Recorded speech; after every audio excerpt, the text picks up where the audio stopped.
Consistently, people are telling me that the relationships are not the same as before, not before the pandemic. But why? What do we know about meetings? What we do know is they become more transactional. And what do I mean by transactional? There are 30-minute blocks, there are 1-hour blocks. You go from this meeting straight to that meeting. You don't really do anything in between. You're not talking about, how we wrap up that meeting or what's going on in somebody's life. We don't acknowledge the fact that somebody's been out of the office and how they're doing or how their family is doing. Those are all things that we would have done between conference rooms or from our desk to a conference room. And remote or in the office, we become more task oriented and we're using more brain power to keep up with the demands of the video. And as we dive into the demands of the video, just imagine with me, when you used to be in a conference room, how did you used to communicate with people? It would be the person up on the stage or the one that's talking in the room, and you probably have direct eye contact as an individual in that conference room with that person. Today, how do you do that? You're looking at yourself, you're wondering if my hair looks good, you're looking at 20 other people and their faces, not only the speaker. So these are all things that are creating more demand because of video. And what that's doing is it's making us really tired. It's making us exhausted. And also from that, we're lacking the desire to build relationships. We want relationships. We just are so tired. We don't want to do anything to create these relationships. And being intentional takes extra work, but that's what we need. We need to be intentional about having the dialogues on a personal level. And I previously talked about this. Organizers of meetings need to be more prepared. They need to be engaged.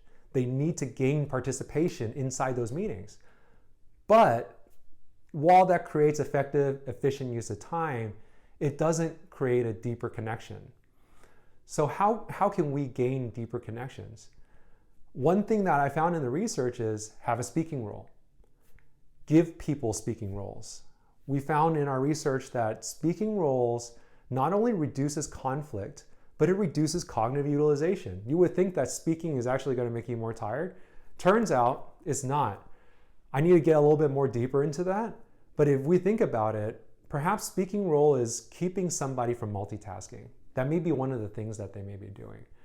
But regardless, speaking roles have shown now to reduce burnout as well.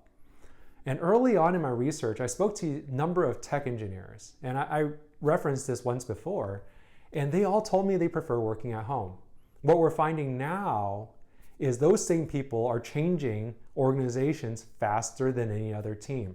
They're beyond 30% change in technology right now. So why?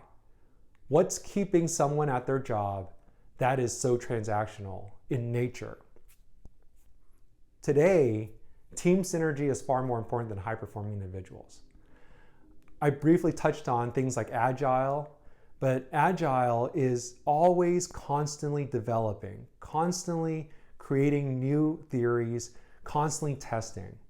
And if somebody inside that type of work environment can't trust one another to think outside of the box, to test new ideas, how can they create cohesion within their teams?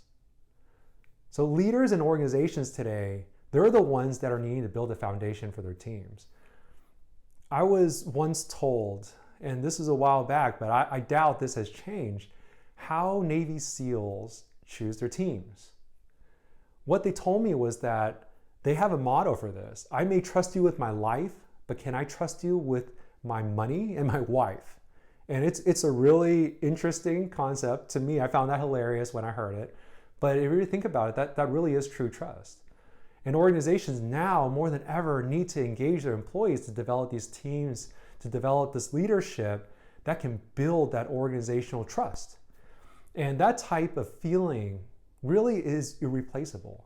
Think about family. Think about having that warm feeling. If you have that warm feeling, what's your likeliness to change rather than feeling like I just do this from a 9 to 5 and I'm just going to change jobs and it's not going to make a difference because if I do the 9 to 5 here, it's no different than doing the 9 to 5 there.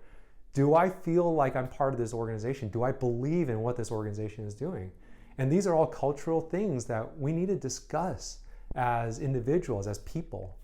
And those relationships that we get from that feeling, they will carry beyond a career at one organization to another. So as I wrap up, I want to challenge you to think about what you can do to build relationships and develop the culture where your team trusts you and each other.